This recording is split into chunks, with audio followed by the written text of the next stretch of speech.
আমরা আজকে দিনাজপুর জেলার নবাবগঞ্জ উপজেলায় এসেছি কাঁঠালপাড়া গ্রামে এবং এখানে আমাদের যুবক ভাইরা যাদেরকে দেখছেন আপনারা আলহামদুলিল্লাহ তাদের উদ্যোগে কোরআন সুন্নাহ ফাউন্ডেশন প্রতিষ্ঠা করা হয়েছে এবং যার মাধ্যম দিয়ে আলহামদুলিল্লাহ তারা উদ্যোগ গ্রহণ করেছেন এবং গত প্রায় মাসব্যাপী তারা নিয়মিতভাবে তালিমের কার্যক্রম চালিয়েছেন এবং এর মাধ্যম দিয়ে তারা আলহামদুলিল্লাহ অল্প সময়ের মধ্যেই সমাজে একটা যথেষ্ট প্রভাব বিস্তার করতে সক্ষম হয়েছেন। আমরা তাদেরকে আন্তরিক ধন্যবাদ জানাচ্ছি যে তারা এই ধরনের উদ্যোগ গ্রহণ করেছেন এবং তাদেরকে আল্লাহ রাব্বুল আলামিনের জন্য আল্লাহর কাছে দোয়া করছি আল্লাহ রাব্বুল আলামিন তাদের এই জাজবাকে যেন কবুল করে নেন, তাদের এই কার্যক্রমকে যেন কবুল করে নেন, কোরআন এবং সুন্নাহ ফাউন্ডেশনকে যেন আল্লাহ রাব্বুল আলামিন কবুল করে নেন। ভবিষ্যতে এই ধরনের আরও বড় বড় উদ্যোগ যেন তারা গ্রহণ করতে পারে, এজন্য আপনারা তাদেরকে সাধ্যমতো সহযোগিতা করার চেষ্টা করবেন। এই সমস্ত উদ্যোগগুলো আসলে সমাজের পরিবর্তনের জন্য সবচেয়ে গুরুত্বপূর্ণ ভূমিকা পালন করে। যদিও মনে হচ্ছে খুব ছোট উদ্যোগ, কিন্তু এই ছোট ছোট উদ্যোগগুলো কিন্তু অনেক বড় বড় পরিবর্তন নিয়ে আসে।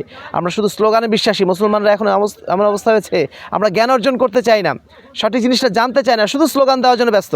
তো স্লোগান দিয়ে সমাজ পরিবর্তন হয় না। আজকে আমাদের মূল বক্তব্যের উদ্দেশ্য ছিল এটাই যে জ্ঞান দিয়ে সমাজ পরিবর্তন হয়, সেই জ্ঞান বিস্তারের কাজই করছে কোরআন সুন্নাহ ফাউন্ডেশন।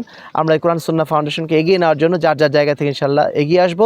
আল্লাহ রাব্বুল আলামিন আমাদের সকলকে সেই তৌফিক দান করুন। আল্লাহুম্মা আমিন ওয়া আখিরু দাওয়ানা আলহামদুলিল্লাহি রাব্বিল আলামিন। আসসালামু আলাইকুম ওয়া রাহমাতুল্লাহি ওয়া বারাকাতুহু।